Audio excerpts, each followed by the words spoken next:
The palace was not only impressive from the outside, it was equally, if not more, luxurious on the inside. Every corner of the house exuded luxury, and the cleanliness was almost fantastic. According to Fenric, he hired a large number of gardeners, as well as a large number of maids. He assured her that she would not face any inconvenience in her daily life. But even if Presepe was ordered to clean up this huge palace by herself, her life would still be much better than the miserable life she lived in the tower. Well, anyway. The room to which Fenric had led Presepe was located in the deepest and most secluded part of the palace. After mentioning that the room had been hurriedly prepared as soon as Dietrich gave permission, he asked her to tell him if she needed anything else, and then left. Wonderful. As she stood alone in the room, Presepe's jaw dropped. It's so wide and so beautiful, she whispered to herself. And it was true, the room was huge, stunning, and luxurious. Even the most prestigious princesses or nobles among the empires might be fascinated by it. There's really nothing else I could ask for, Presepe said. Quietly. Despite everything she's been through since she was thrown into this game world, she has yet to completely abandon her conscience. With so much luxury already available to her, how could she ask for more? What then, ordering jewelry? This seemed a bit much. As she explored the room, she suddenly stopped, looked around before smiling in relief. Then she picked up the vase she was carrying and placed it carefully on the bedside table. It seemed a bit strange amidst the room's lavish decor, but that didn't bother her. After putting it down, she slowly looked up, focusing her eyes on the view beyond the wide balcony. He wasn't exaggerating when he said I wouldn't need to visit the park, she whispered. From the balcony, she could see countless flowering trees spread out in front of her. There were also flower beds filled with unknown flowers outside the windows. It was nothing compared to the barren, deserted landscape she was accustomed to in the tower.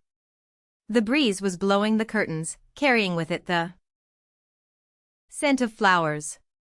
The petals were dancing in the air, illuminated by the warm sunlight. Everything about it was perfect. Perhaps most comforting to her was the fact that this room was on the first floor, a stark contrast to the high tower she had always been confined to.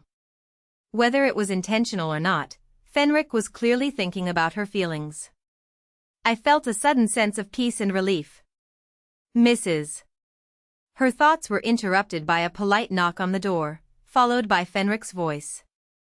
Can I come in for a moment? Oh yes. Of course. As soon as she responded, Fenric stepped inside, carrying something she had never seen before. Flowers. Without hesitation, he bent down slightly and placed the flowers inside her. Did you go get flowers? I asked. I did. His short response made Presepe laugh softly. But Your Highness, didn't you say earlier that I don't need to go to the garden to see the flowers?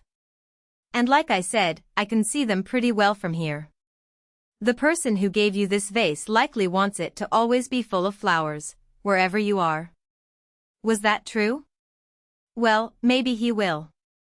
Anyway, since you arrived safely, why don't you grab a meal? Fenric suggested. Oh, I'm fine. I must be too exhausted to feel hungry right now. Then, please, get some rest. His Majesty has summoned you since the early hours of the morning and you have not had a single moment of sleep, have you? He was right. Now that she felt safe, her tension began to dissipate, leaving her body heavy with fatigue. Her eyes gleamed with sleepiness as exhaustion washed over her. Yes, I think I'll take a nap. Thank you for your concern, she said with a slight smile. Don't think about it, Fenric replied, shrugging slightly. Make yourself comfortable. Sleep when you want, rest when you feel like it. That's why I brought you here. In this palace, no one will dare disturb you, Lady Presepe. Duke Fenric? So, sleep well. Don't worry about anything. With that, Fenric let out a bright smile and slowly left Presepe's room. No one dares to bother me. She thought about Fenric's words for a long time before shaking her head as if to clear her thoughts. Considering what happened with Ella, and how Dietrich treats me like a dog, I think it's not impossible for him to say this. Yes, this should be it. The soft, fragrant bedding enveloped her, adding to her exhaustion and almost immediately necessitating sleep. She wasn't planning on completely lowering her guard in this place. After all, she couldn't predict when or where something would happen, and in the end Fenric was still one of Dietrich's men. But the day was long and eventful. Without knowing it, her head bowed, her eyes closed, and she fell into a suddenly deep sleep, just as Fenric had said. Even after the sun set in twilight, night fell and the moon rose to fill the dark sky, but Presepe did not wake up. It was normal. After she had finally succeeded in escaping the infernal imperial palace, how much tension must have left her body. In fact, Fenric was worried. He was afraid that she would still be tense, suffering from anxiety even here. After all, you have endured countless horrific events, endless despair, and soul-crushing struggles. Fenric would have understood if she was still filled with worry. But seeing her resting peacefully was a huge comfort. The palace is beautiful. Extremely elegant and exquisite. Even though your majesty said it was modest, it is far from it. It seemed as if everything he had prepared so carefully had her approval, the palace decor, the garden flowers, even her room. Of course, the claims that flowers bloom year-round and that gardeners were hired to match the blooming seasons, or that the room was hastily prepared with Dietrich's permission, were all blatant lies. Fenric had spent a very long time carefully preparing for this day. He was not the only one to realize this fact. It was very different from the last time I was here, one of the men commented in a light but curious tone of voice. It looks like the palace was completely rebuilt. But the strong smell of flowers is nauseating. Fenric remained silent. Instead, he simply met the man's gaze as he lay on the opposite sofa, his elegant face adorned with a permanent wry smile. "You were smart," the man continued, his smile widening. "Where did you get the griffin?" "It's not easy to get. There is nothing in this empire that I cannot have," Fenric answered frankly. "Nothing at all? Not even Presepe?" Fenric's expression hardened slightly at the man's question. "Anyway," the man continued, laughing sadly, "it was fun.